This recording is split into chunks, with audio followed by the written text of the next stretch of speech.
12 रबीउल अव्वल पीर के दिन सुबह फजर के वक्त नबी करीम सल्लल्लाहु अलैहि वसल्लम ने हुजरा मुबारक का पर्दा हटाकर मस्जिद की तरफ देखा। सहाबा कराम रज़ी अल्लाह ताला अन्हो फजर की नमाज अदा कर रहे थे। ये देखकर आप खुश हुए। आपके चेहरे मुबारक पर मुस्कुराहट फैल गई। मुसलसल बीमारी की वजह से कमज़ोरी बहुत ज़्यादा हो गई थी। चुनांचे आयशा सिद्दीक़ा रज़ी अल्लाह ताला अन्हा का सहारा लेकर लेट गए। आपने सैयदा फ़ातिमा रज़ी अल्लाह ताला अन्हा को बुलवाया, उनसे कुछ सरगोशी फरमाई। सैयदा फ़ातिमा रज़ी अल्लाह ताला अन्हा रोने लगी। आपने दोबारा सरगोशी की तो हंसने लगी। सैयदा आयशा रज़ी अल्लाह ताला अन्हा ने रोने और हंसने की वजह पूछी गई तो छुपा गईं, लेकिन जब आपकी वफ़ात के बाद पूछा गया तो उन्होंने बताया कि पहली मर्तबा आपने उनके कान में फरमाया था कि आप अपने इसी मर्ज़ में वफ़ात पा जाएंगे। ये सुनकर वो रो पड़ी। फिर आपने दूसरी बार फरमाया था कि आपके अहलो अयाल में सबसे पहले वही आपसे मिलेंगी। ये सुनकर वो हंसने लगी थीं। आपने उन्हें ये बशारत भी दी कि आप तमाम आलम की ख़वातीन की सरदार हैं। दिन गुजरने के साथ साथ आप पर बार बार गशी तारी हो रही थी। सैयदा फ़ातिमा रज़ी अल्लाह ताला अन्हा बर्दाश्त ना कर सकी और बोल उठी, हाय मेरे वालिद की बेचैनी। आपने उनका जुमला सुना तो फरमाया, तुम्हारा बाप आज के बाद बेचैन नहीं होगा। फिर आपने सैयदना हसन और सैयदना हुसैन रज़ी अल्लाह ताला अन्हो को बुलाया और उन्हें प्यार किया। अज़वाज मुतहरात को बुलाकर उन्हें नसीहतें फरमाईं। तकलीफ़ थी कि लम्हा ब लम्हा बढ़ती जा रही थी। खैबर में आपको जो जहर खिलाया गया था उस वक्त इसका असर भी महसूस होने लगा था। आपने अपने चेहरे पर एक चादर डाल ली थी। सांस फूलने लगता तो वो चादर हटा देते। इस हालत में जबकि तकलीफ़ उरूज पर थी, आपने फरमाया, यहूद व नसारा पर अल्लाह की लानत हो, उन्होंने अपने नबियों की कब्रों को सजदागाह बना लिया। ये फरमाने से आपका मकसद उम्मत से ये कहना था कि तुम ऐसा ना करना। इसके बाद आपने कई बार फरमाया, अस्सलात अस्सलात व मा मलकत ऐमानुकुम, नमाज नमाज और तुम्हारे ज़ेर दस्त लौंडी और ग़ुलाम। इस वसीयत के कुछ ही देर बाद आप पर नज़ा का आलम तारी हो गया। सैयदा आयशा सिद्दीक़ा रज़ी अल्लाह ताला अन्हा ने आपको सहारा देकर ऊंचा कर लिया।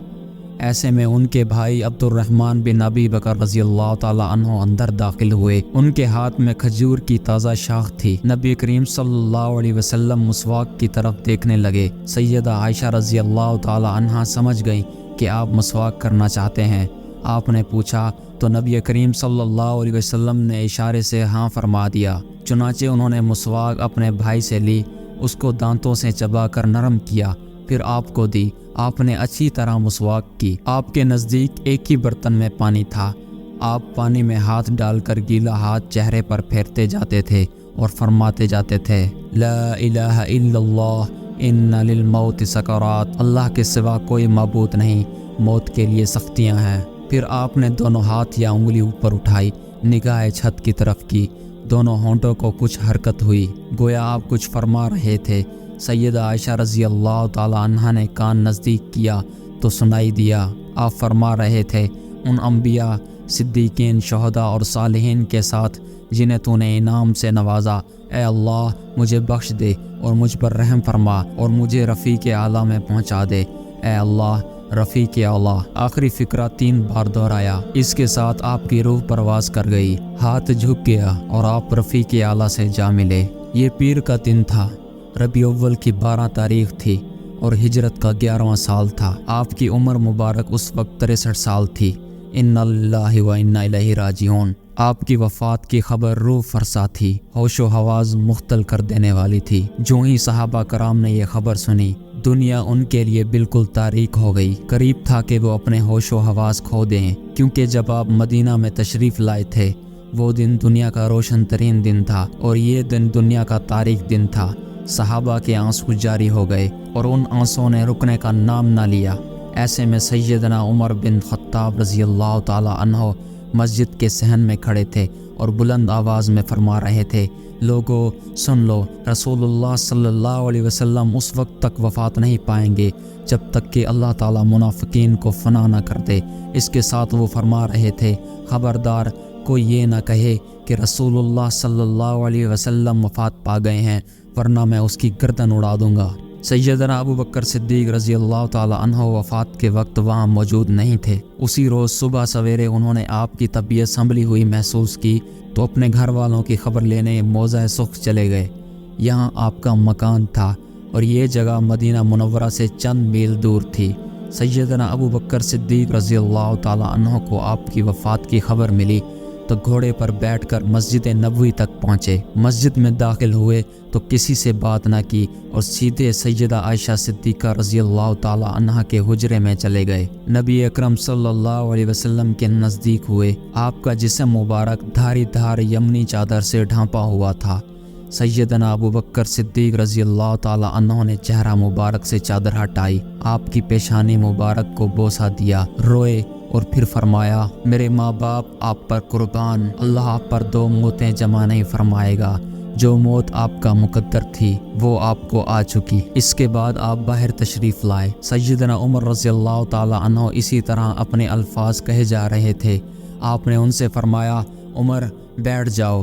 وہ نہ بیٹھے تو آپ نے انہیں ان کے حال پر چھوڑا اور خود ممبر پر تشریف لائے۔ آپ ممبر کے پاس کھڑے ہو گئے۔ صحابہ کرام بھی سیدنا عمر رضی اللہ تعالی عنہ کو چھوڑ کر آپ کے نزدیک آ گئے۔ اسی وقت سیدنا ابو بکر رضی اللہ تعالی عنہ کی زبان سے یہ الفاظ جاری ہوئے، قال اللہ تعالی وما محمد الا رسول قد خلت من قبله الرسل افإن مات او قتل انقلبتم على اعقابكم ومن ينقلب على عقبيه فلن يضر الله شيئا وَيَجْزِيَ اللَّهُ الشَّاكِرِينَ۔ اللہ کا ارشاد ہے، محمد صلی اللہ علیہ وسلم نہیں ہے مگر رسول، ان سے پہلے بھی بہت سے رسول گزر چکے ہیں، تو کیا اگر ان کی موت واقع ہو جائے یا وہ قتل کر دیے جائیں تو تم لوگ اپنی ایڑی کے بل پلٹ جاؤ گے؟ اور جو شخص اپنی ایڑی کے بل پلٹ جائے تو وہ اللہ کو کچھ نقصان نہیں پہنچا سکتا، اور ان قریب اللہ شکر کرنے والوں کو جزا دے گا۔ سیدنا ابن عباس رضی اللہ تعالی عنہ فرماتے ہیں،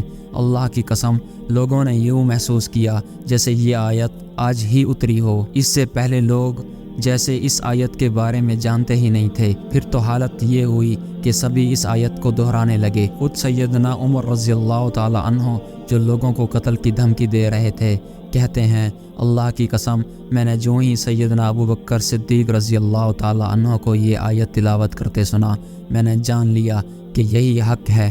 بس میرے بدن سے جان سے نکل گئی، ٹانگوں میں کھڑے رہنے کی سکت نہ رہ گئی اور میں زمین کی طرف لڑک گیا۔ اس وقت میں نے جانا کہ نبی اکرم صلی اللہ علیہ وسلم واقعی وفات پا چکے ہیں۔ گویا اس آیت کو سن کر صحابہ کرام رضی اللہ تعالی عنہ کی آنکھیں کھلی، وہ ہوش و حواس میں آ گئے۔ سب کو یہی محسوس ہو رہا تھا جیسے یہ آیت آج ہی نازل ہوئی ہو۔ ہر صحابی اس آیت کا ذکر کرتا نظر آ رہا تھا۔ نبی کریم صلی اللہ علیہ وسلم کی تجہیز و تکفین کا کام منگل کو شروع ہوا۔ آپ کو غسل سیدنا فضل بن عباس، علی المرتضیٰ اور اسامہ بن زید رضی اللہ تعالی عنہ نے دیا۔ اس موقع پر سیدنا عباس رضی اللہ تعالی عنہ بھی موجود تھے۔ آپ نے سیدہ عائشہ رضی اللہ تعالی عنہ کے حجرے میں وفات پائی تھی۔ اسی حجرے میں آپ کو دفن کیا گیا۔